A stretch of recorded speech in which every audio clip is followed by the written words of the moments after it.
Sa paggunita ng National Women's Month na may temang babae sa lahat ng sektor, aangat ang bukas sa bagong Pilipinas. Inihandog ng BJMP Baguio City Jail ang isang skills training para sa mga kababaihang PDLs. Kasama natin si PIA intern Janine Loretta para sa ulat. Sa likod ng marehas ng Bureau of Jail Management and Penology, Baguio City Jail Female Dormitory ay ang mga makukulay na keychains, bags at mga sari-saring palamuti na gawa sa beads o mga pira-pirasong recycled na plastic na gawa ng mga persons deprived of liberty o PDL para sa kanilang pangkabuhayan.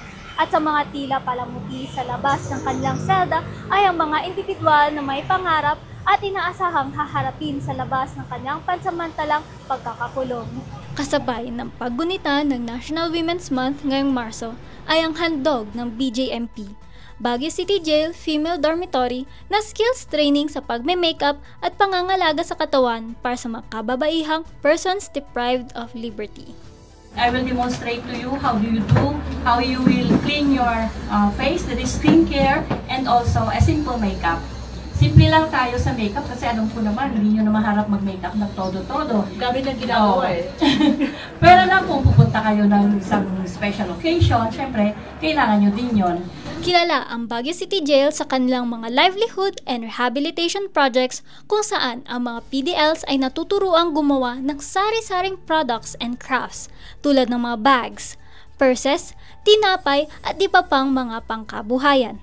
Sa skills training na ito, umaasa ang BJMP na makakadagdag ito sa kanyang posibleng maging pangkabuhayan pagkatapos ng kanilang pamamalagi sa dormitoryo. Ang main purpose po ng skills training po sa mga PDL po natin is magkaroon po sila ng kaalaman regarding sa beauty care para po gamitin nila po sa livelihood activities po nila, livelihood programs para meron po silang pangkabuhayan.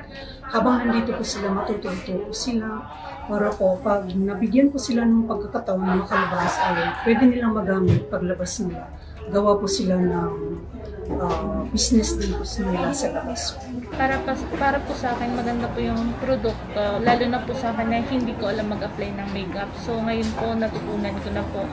Then po dun sa napkin po, maganda rin po lalo na po para maging aware sa health nga po. Kung magagamit po siya ng, lalo na po na dagdagan po yung kaalaman ko kung para saan siya gamitin, ganun siya. Thank you po kasi binibigyan po kami ng oportunidad na para malaman kung ano yung mga produktong ganito po. Yung confidence. Kasi siyempre kayo sa pagbabae, pag lumalabas ka, kailangan yan para saka pag lumalabas ka, nakikita kang maganda. Opo, kasi siyempre may ano ka na, knowledge ka na about sa pag-mimic. Para pag nasa labas ka na, pwede na ituro sa mga kaibigan or sa anak or gawing business. Maraming salamat po sa kanila kasi nakakatulong po ito sa aming mga kababaihan, lalo na't nandito po kami sa mga effort po nila. Para po sa akin personally, nakakatulong po siya kasi parang nag-boost din po yung feelings namin na even though nandito kami sa ganitong lugar, nandito kami sa ganitong sitwasyon, is kahit papano hindi namin nararamdaman yung mga ganong pangyayari sa buhay namin. Lalong-lalo na po sa akin na ang mga anak ko po is mga babae na actually talagang hindi po ako, I'm not into makeup. Pero ngayon, natutuwa ako na at least na kahit paano, marami ako natutunan sa skills and training nito. Nagpapasalamat po ako personally in behalf of our PDLs ko na nag-conduct sila ng ganito, na kahit paano hindi lang naman din sa ganitong mga klase ng seminars sila naghahanap ng para sa amin, na tutulong sa amin na kahit pa paano, hindi lang naman ngayon, especially ngayong Women's Month, at least nararamdaman talaga namin na ito yung natin. Kumbaga, ito yung namin. Month namin, kumbaga. Wala akong alam sa pag-makeup.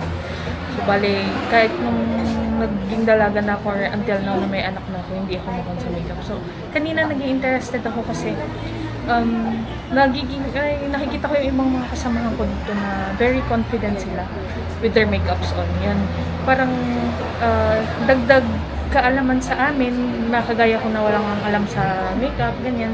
And dagdag sa confidence sa amin bilang babae na humaharap sa mga lalaki or kagaya ninyo na mga interviewer ko. Yun, paglabas ko dito, gusto ko rin sanang itry yung mga natutunan ko kanina. Lalo dito hindi kami nakakatingin ng pressure, so parang medyo nagkaka-content kami sa mukha. Nako-conscious na rin kami ganyan. Yan, so yun nga, para naman magkaroon kami ng confidence sumarap sa ibang tao. As always naman po, nagpapasalamat po kami sa lahat ng aming personals dito, especially sa aming warden, na very open po sa lahat ng activities. Lalo po, hindi po naman dapat kasama yung sa beauty, yung sa pag-makeup, pero binigyan niya pa rin po kami ng pagkakataon na matutunan yung mga bagay na ganito.